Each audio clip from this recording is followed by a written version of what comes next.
In America's election headquarters tonight, 33 days from the midterm elections. Last night we brought you the balance of power in the U.S. Senate. That's obviously the main focus. Tonight, another focus, the governor's races around the country. Here you see all of the races at play. Red, obviously the states controlled by Republican governors. Blue, by Democratic governors. These are all the races up this time. As you take a look at the breakdown across the country, here's how it goes. 29 states have Republican governors. 21 have Democratic governors. Now, we're going to focus on two states tonight, two very close races, one in Illinois, the other in Florida.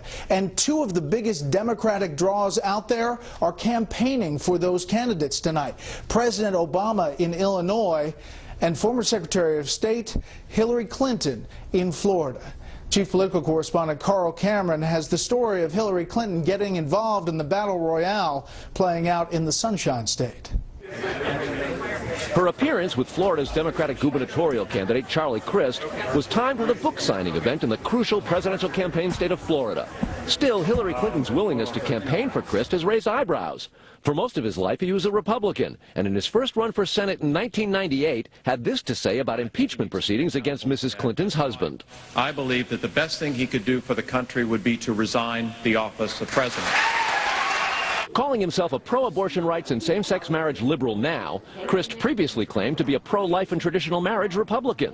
Tonight's event is open only to big donors and VIPs, no public, and no press to pester Clinton about Crist's conversion to being a political ally of hers now, after being part of what she called the vast right-wing conspiracy against her husband years ago. Are you going to let us in? She wanted that. Well, I would. You know that. Crist became a Democrat to run for governor against incumbent Republican Rick Scott. Current polls show a dead heat.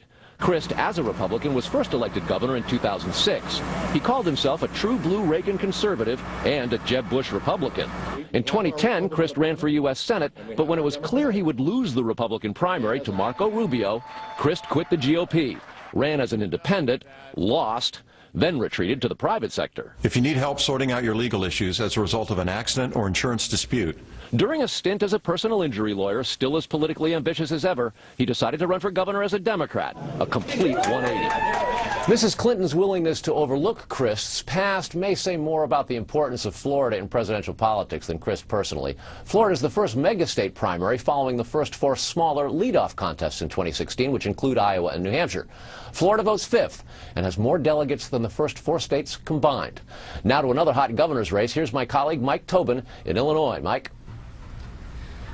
Thanks, Carl. The president was in the Chicagoland area to speak here at Northwestern University and to raise money for the man who was once number 2 to Rod Blagojevich, Illinois Governor Pat Quinn, who is fighting to keep his job. While some Democrats put distance between themselves and a president perceived by some as toxic before the election, Illinois Governor Pat Quinn is embracing both of the Obamas. The First Lady cut a radio spot for him. Barack and I are casting our votes for our friend Pat Quinn. They do us proud. They stand for progress. They stand for doing the right thing. I'm with the president all the way. Statistically, Quinn is neck and neck with the Republican challenger, wealthy Illinois financier and political newcomer Bruce Rauner. The Real Clear Politics average gives a 1.5-point lead to the governor.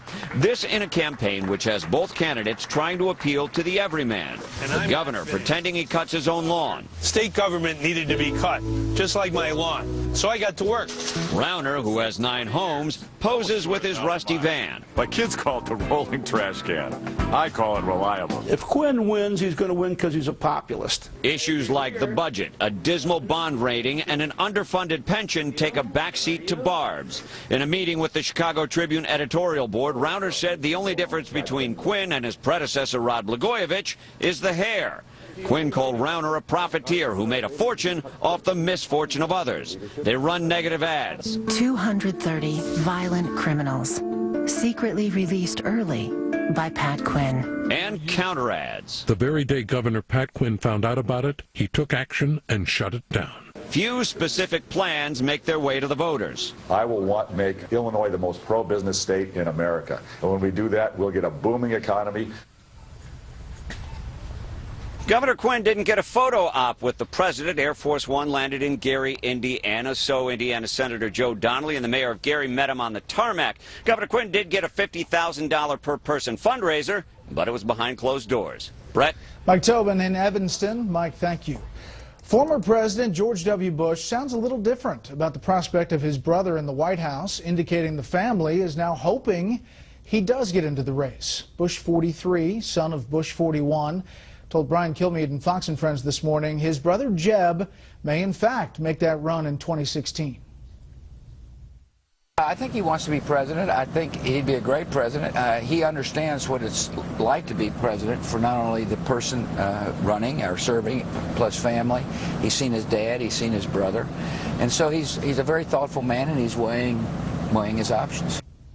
Looking at the polls over in the Senate, Republicans need a gain, as we told you, of 6 seats to take control of that chamber. The latest Fox News poll of voters in battleground states indicates 53% would vote Republican if the election were held today. Just 38% say they would vote Democrat.